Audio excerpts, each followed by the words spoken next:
The fall should have terrified her. Instead, as she slipped from the rooftop ledge, feeling the air rush past her face, one thought cut through the chaos like a blade. They still had no idea who she really was. It all started 3 days earlier, long before anyone called her by her real title.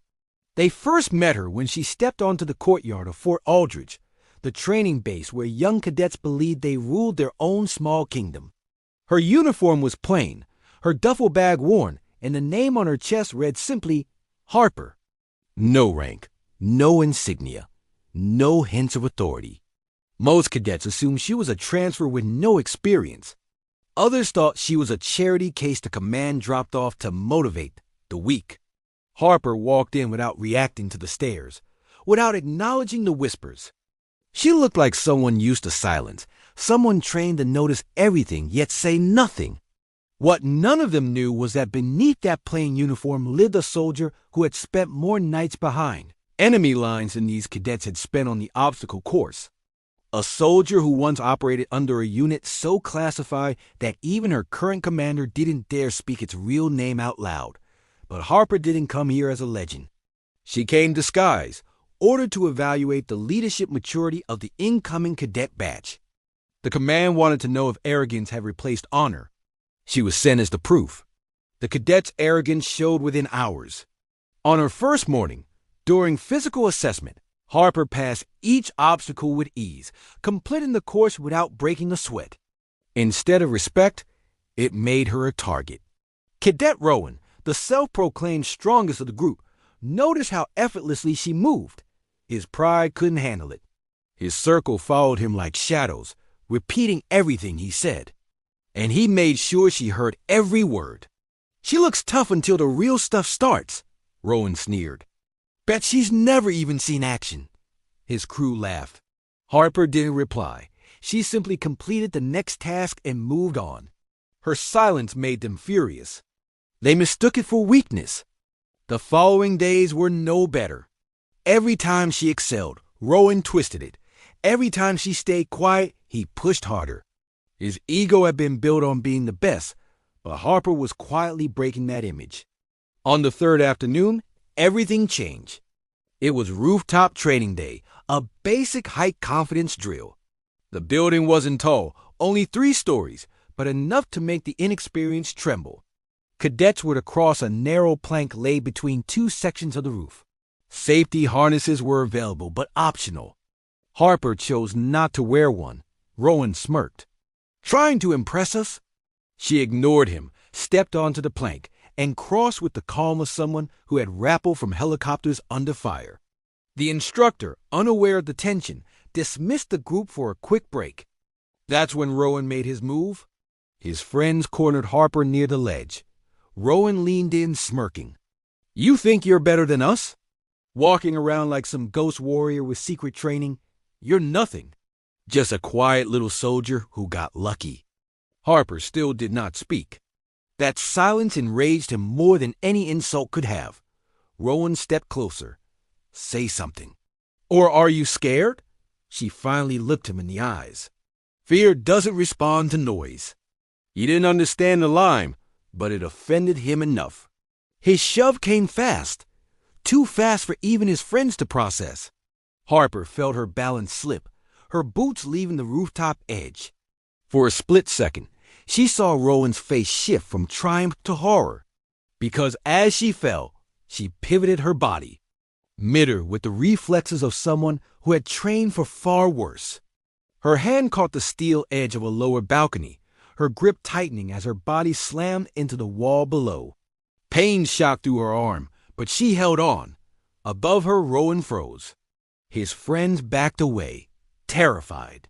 Harper didn't scream. She didn't panic.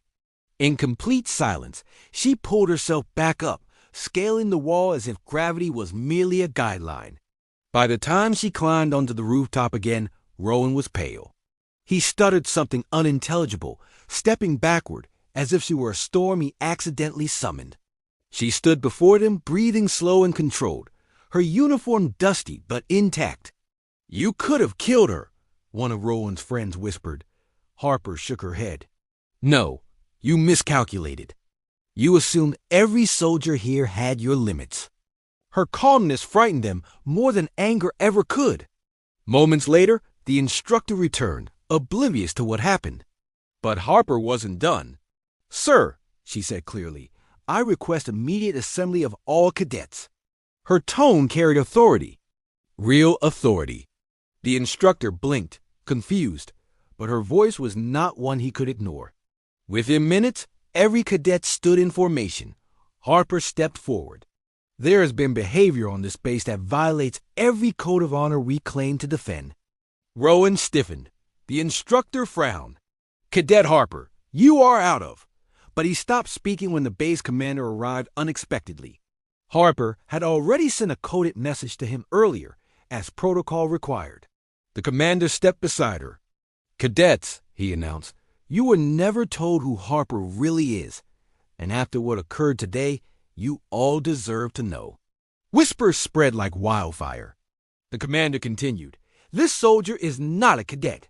She is an embedded combat special forces evaluator. Her real rank exceeds everyone here except mine. She has served in operations you will never read about, missions you will never fully comprehend, and units whose names are spoken only in secured rooms." Rowan's knees nearly buckled. The commander's voice hardened. "And today, some of you attacked her. You endangered the life of a decorated operative who volunteered to come here without rank, without recognition, to evaluate your integrity." Harper stood silent, her eyes scanning the group. Rowan tried to speak, but the commander raised a hand. "Do not explain. Actions speak louder than excuses." Then he turned to Harper. "Lieutenant, your evaluation?" She faced the cadets with a calm that cut deeper than anger. "They are strong," she said softly. "But strength without respect becomes cruelty. And cruelty destroys teams long before the enemy does." Her words settled into the crowd like weight. Rowan lowered his head. Shame replaced arrogance. Others felt the sting of guilt as well. Harper continued, "You train to protect, not to intimidate. A soldier without honor is a weapon pointed at his own team." Silence covered the courtyard. Finally, Rowan stepped forward. "Lieutenant, I was wrong." Harper nodded. "Growth starts the moment you admit it." Later that evening, the cadets approached her individually, not out of fear, but out of genuine respect. For the first time, they saw her not as a rival, but as someone carved from the experiences they all dreamed of earning. In the days that followed, their behavior changed. Training became cooperation. Challenges became opportunities to lift each other rather than tear someone down. Harper had arrived as a test, but she left having taught them a lasting lesson. And Rowan, who once shoved her from a rooftop, now trained harder than ever, determined to become the kind of soldier she believed he could be. Some lessons come softly. Others arrive like a fall from a rooftop. But the lesson always arrives when a soldier chooses humility over ego. What did this story make you feel? Where are you watching from? Subscribe to Soul Relief Stories for more real stories that heal the heart.